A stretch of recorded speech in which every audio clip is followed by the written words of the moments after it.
धुले तिल, अनधुले तिल। एक बार मैं वर्षा ऋतु में चतुर्मास व्रत पूरा करने के लिए एक ब्राह्मण के घर रुका था। एक दिन सवेरे आँख खुली तो ब्राह्मण और ब्राह्मणी की बातचीत मेरे कानों में पड़ी। ब्राह्मण कह रहा था, आज संक्रांति का पर्व है, मैं तो दूसरे गांव में भिक्षा मांगने जाऊंगा, तुम भी यहाँ किसी ब्राह्मण को दान के रूप में कुछ भोजन अवश्य करा देना, आज दान करने में बड़ा पुण्य मिलता है। यह बात सुनकर ब्राह्मणी को गुस्सा आ गया। वह छिटकारती हुई बोली, हम लोग कहाँ के धनवान हैं, अपने खाने का तो कोई ठिकाना नहीं, ब्राह्मण को भला कहाँ से खिलाऊंगी। ब्राह्मण ने कहा, तुम्हारे सोचने का तरीका ठीक नहीं है। अरे अगर आदमी स्वभाव से दानी है तो गरीब होने पर भी वह दान देता है, लेकिन कंजूस आदमी धनवान होते हुए भी कुछ नहीं देता। याद रहे, ज़्यादा लालच नहीं करना चाहिए और तृष्णा को पूरी तरह खुली नहीं छोड़ देना चाहिए। कहा गया है कि बहुत ज़्यादा लोभ करने वाले के माथे पर शिखा उगाती है।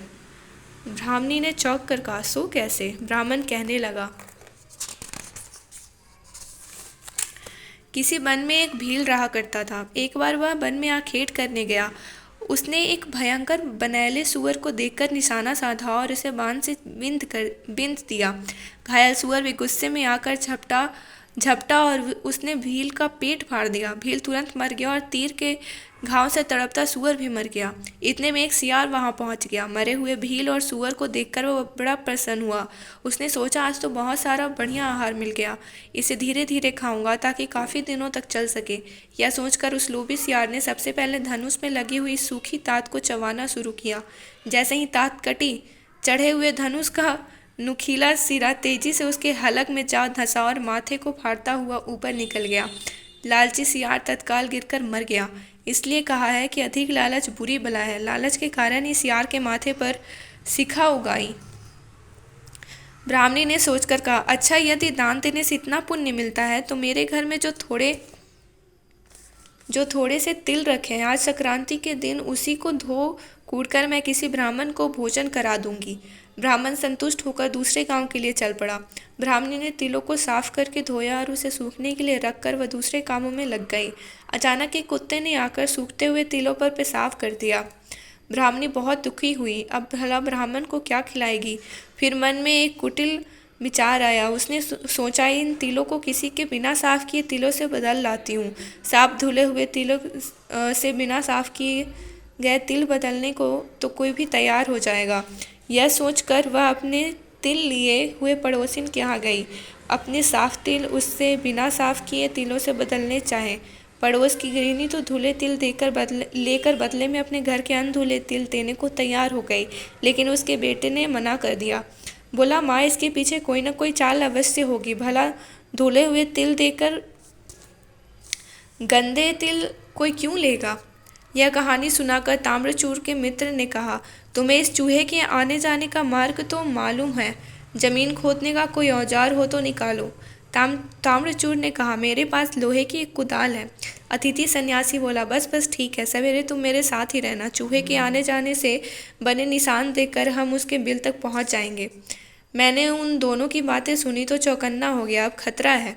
भिक्षा पात्र में से निकलकर मैं तत्काल अपने परिवार से मिला। उनके साथ मैंने अपने बिल वाला मार्ग छोड़कर दूसरे मार्ग से निकल जाने की सोची, लेकिन नए मार्ग पर सहसा एक भारी भरकम बिलाव मेरे परिवार पर टूट पड़ा। उसने बहुत से चूहों को मार डाला। किसी तरह मैं बच गया। घायल चूहे व्याकुल होकर मुझे ही जली कटी सुनाते हुए मेरा साथ छोड़कर भागे और जमीन पर खून के निशान छोड़ते हुए फिर उसी मिल में चले गए। मैं बचकर दूसरी तरफ चला गया। खून के निशान के सहारे वह सन्यासी हमारे बिल तक पहुंच गया। उसने कुदाल से बिल खोद डाला। बिल में रखी मेरी सारी निधि उसे मिल गई। ताम्रचूर के मित्र ने प्रसन्न होकर कहा, अब बेफिक्र होकर सो, तो क्योंकि वह दुष्ट चूहा इस धन के बल पर ही उतनी ऊंची छलांग लगाया करता था। धन नहीं रहने से उसका बल टूट गया। अब लाख चेष्टा करके भी वह तुम्हारे भिक्षा पात्र तक नहीं पहुंच सकेगा।